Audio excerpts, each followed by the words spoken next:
नमस्ते। आप लोगों को पता है कि 7 मई 2024 के दिन मेरा एक एक्सीडेंट हो गया था जिसमें मेरा एंकल के जो जो साइड में जो जॉइंट होते हैं वो टूट गए थे।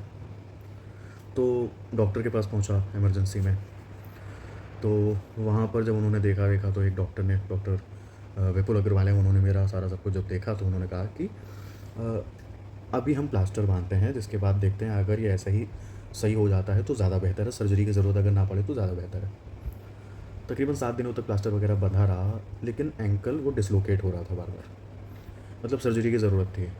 फिर मैं एक अस्पताल में भर्ती हुआ, जहाँ पर मेरी सर्जरी हुई। सर्जरी जिस दिन मैं भर्ती हुआ उसके अगले रोज़ सुबह हो गई, उसके अगले दिन मुझे डिस्चार्ज होना था। फिर वो अलग है विषय है। डिस्चार्ज हुआ, डिस्चार्ज होने के बाद तकरीबन 1 महीने बाद, हाँ, तकरीबन 45 दिन बाद मेरा वो प्लास्टर कटा। उस बीच मैं आपको बता दूँ कि बहुत पैर में खुजली होती है, बहुत इचिंग होती है, क्योंकि गर्मी का सीज़न चल रहा था तो बहुत इचिंग हो रही थी। उसके बाद 1 महीने बाद जब खुला तो फिर टाँके वगैरह काटे गए। ठीक, टाँके-वाँके कट जाते हैं, टाँके-वाँके कटने के बाद फिर से प्लास्टर लपेट दिया जाता है अगले 1 महीने के लिए। आपको उस बीच चलना नहीं होता। और उसके बाद जब फिर 1 महीने बाद फिर मैं जब वापस गया डॉक्टर के पास तो डॉक्टर ने वो प्लास्टर काट दिया। डॉक्टर का कहना था कि आप पैर पर हल्का-हल्का, मतलब बहुत लाइट वेट देके चलना है वॉकर से। तो वो कोशिश किया। मई में एक्सीडेंट हुआ था, मैं आपको बता रहा हूँ।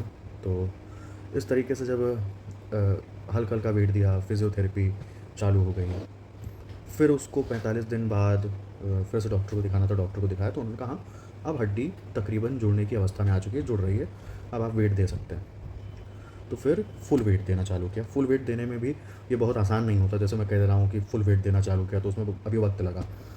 फिज़ियोथेरेपिस्ट आती थी, क्योंकि पैर में स्टिफ़नेस पर्याप्त आ जाती है, जब कई महीनों तक आपका पैर मूवमेंट नहीं करता, तो पैर मतलब सीधा एकदम था। तो फिज़ियोथेरेपी के ज़रिए वो स्टिफ़नेस दूर कराई गई, पेन होता था। और फिर पैर धीरे-धीरे आप वज़न ज़्यादा डालने लगे। फिर आपको पड़ती है स्टिक की ज़रूरत, वॉकर से आप स्टिक में शिफ्ट होते हैं। साथ ही आपकी फिज़ियोथेरेपिस्ट आपके साथ चलती है, चलवाती है, बताती है किस तरह से चलना है। ढेर सारी एक्सरसाइज़ेज़ होती हैं।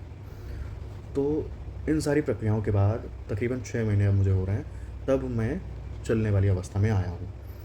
तो जिन साथियों के साथ भी होता है, ऐसी घटनाएँ, दुर्घटनाएँ हो जाती हैं, तो उनको लगता है यार कितनी जल्दी से जल्दी चलने लगे। तो ये एक लंबी प्रक्रिया है। हताश नहीं हों, निराश नहीं हों, एक्सरसाइज़ करते रहें। जो डॉक्टर प्रिस्क्रिप्शन दे रहा है, जो सलाह दे रहा है, उसे मानें ज़रूर। जल्दबाज़ी नहीं करनी है।